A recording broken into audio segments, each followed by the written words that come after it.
پاکستان کا انفارچونیٹلی جس کو ہم نیونیٹل مورٹیلٹی ریٹ کہتے ہیں، جس کا مطلب یہ ہے کہ ہر 1000 لائیو برتھ یعنی جو بچے زندہ پیدا ہوتے ہیں ان میں سے کتنے بچے پہلے 28 دنوں میں فوت ہو جاتے ہیں، کیونکہ نیونیٹل پیریڈ کو یا نوزائیدہ پیریڈ کو ہم پہلے 28 دن دیتے ہیں. بالکل صحیح. تو یہ کسی بھی ملک کی جو ہیلتھ کی فیسلٹی ہے اس کو گیج کرنے کا ایک آلہ ہے.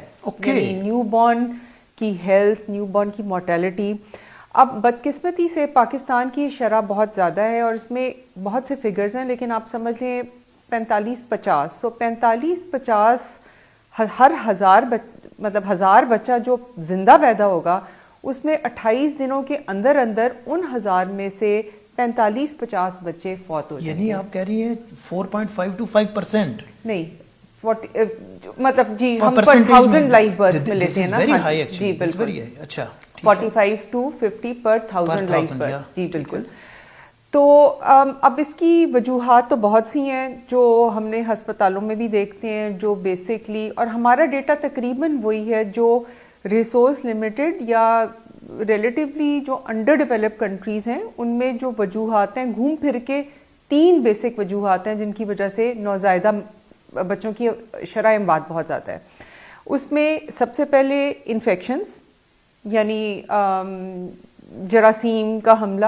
آپ جراثیم کا حملہ نیونیٹ کے اوپر کہہ رہی ہیں یا ڈیورنگ پریگننسی کوئی پری ایگزسٹنگ اگر چل رہی ہو انفیکشن؟ وہ دونوں طریقے سے ہو سکتا ہے. کچھ بچے جس کو ہم ارلی آنسیٹ انفیکشن کہتے ہیں، جو کہ پیدائش کے پہلے 48-72 گھنٹوں کے اندر انفیکٹ ہوتے ہیں، اس میں چانسز زیادہ تر یہ ہوتے ہیں کہ مدر میں کوئی انفیکشن چل رہی ہوتی ہے جو ان کو ٹرانسمٹ ہو جاتی ہے during the process of birth. 48-72 گھنٹے کے بعد جن بچوں کو انفیکشن ہوتی ہے وہ یوزلی ارلی آنسیٹ نہیں، اس کو ہم لیٹ آنسیٹ سیپسس کہتے ہیں، اور وہ زیادہ تر انوائرمنٹ میں اور سراؤنڈنگ میں سے آتی ہے. اس انفیکشن میں ایک کوسچن میرا لے لیجئے گا. گائنی میں یوزلی جب بات ہوتی ہے تو ڈیورنگ پریگننسی UTI کو ڈسکریج کیا جاتا ہے، یورینری ٹریکٹ انفیکشنز کو. کیا یہ باقی جو سسٹمک انفیکشنز ہیں یہ بھی کیری کرتی ہے مدر بچے کے لیے، کیونکہ کارڈ سے تو سب کچھ جا رہا ہوتا ہے؟ جی بالکل. اور کچھ انفیکشنز آپ نے بڑا اچھا کہ UTI کا ذکر کیا. سو اگر ہمیں پتہ چلے ایک بچہ پیدا ہوا ہے یا ہونے والا ہے جس کی مدر میں ریکرنٹ UTI، بار بار یورینری ٹریکٹ انفیکشن کی ہسٹری ہے، یا کلوز ٹو ڈیلیوری 3rd ٹرائمیسٹر میں یورینری ٹریکٹ کی ہسٹری ہے، تو ہم اس بچے کو بہت کیئرفلی آبزرو کر رہے ہوتے ہیں، کیونکہ وہ جراثیم جو ماں کے دوران خون سرکولیشن میں ہوتے ہیں وہ پلیسنٹا کے اکراس بچے میں ٹرانسمٹ ہو سکتے ہیں.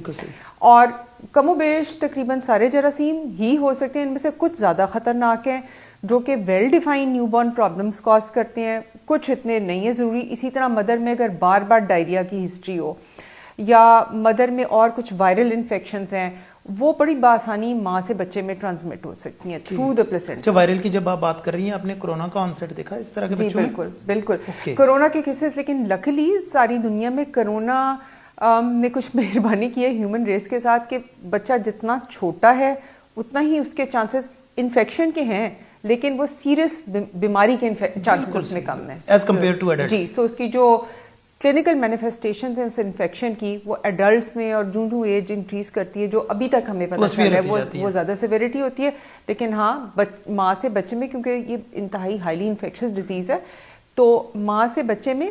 لیکن یہ زیادہ تر جو انفیکشنز ہیں اکراس دا پلیسنٹا نہیں ہوتی، یہ بعد میں پیدائش کے بعد ہوتی ہیں کہ ماں کی وہ جو ریسپیریٹری سیکریشنز ہیں، یہ مدر بچے کو اگر بغیر ماسک کے ہینڈل کر رہی ہے، بغیر ہینڈ واشنگ کے، تو وہ ہو سکتی ہیں. لیکن لکلی یہ اس سے کوئی بہت زیادہ پرابلم ابھی تک ہم نے نہیں دیکھا نوزائیدگان میں. تو ہم نے ایک بات کی کہ انفیکشن ہے، دوسری ریزن اور تیسری ریزن کیا ہے؟ اچھا، دوسری ریزن ہے پریمیچورٹی، یعنی وہ بچے جو وقت سے پہلے پیدا ہو رہے ہیں اور ان کا ورلڈ اوور ہی کیونکہ وہ زیادہ ڈیلیکیٹ ہوتے ہیں، ان میں جو سارے ڈیفینس میکانزمز ہوتے ہیں وہ اتنے اچھے ڈیولپ نہیں ہوئے ہوتے.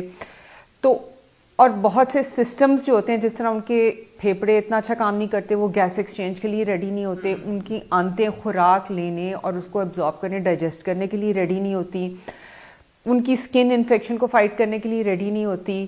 تو ان کے چونکہ تمام سسٹمز ڈیولپ نہیں ہوتے for surviving in external world, اور جتنا بچہ پری ٹرم ہوگا اتنے ہی یہ چیلنجز اس کو زیادہ ہوں گے. سو ایک بڑی وجہ شرح اموات زیادہ ہونے کی پریمیچورٹی ہے، اور تیسری جو بڑی وجہ ہے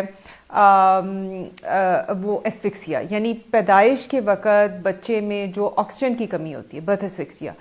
تو گھوم پھر کے یہی 3 وجوہات ہوتی ہیں. آپ کوئی نرسری کا اپنا ڈیٹا اٹھا لیں، آپ انڈیا کا ڈیٹا لے لیں، آپ کسی کمیونٹی کا ڈیٹا لے لیں، میں اپنے کولیگز کے ساتھ کمپیئر کروں ڈیٹا، گھوم پھر کے سیپسس، انفیکشن اور سیپسس اور انفیکشن، ایسفکسیا یعنی آکسیجن کی کمی بالکل صحیح. اور پریمیچورٹی. بعض دفعہ ان میں تھوڑی بہت تناسب میں اوپر نیچے ہو سکتے ہیں، لیکن مین 3 کازز آف نیونیٹل مورٹیلٹی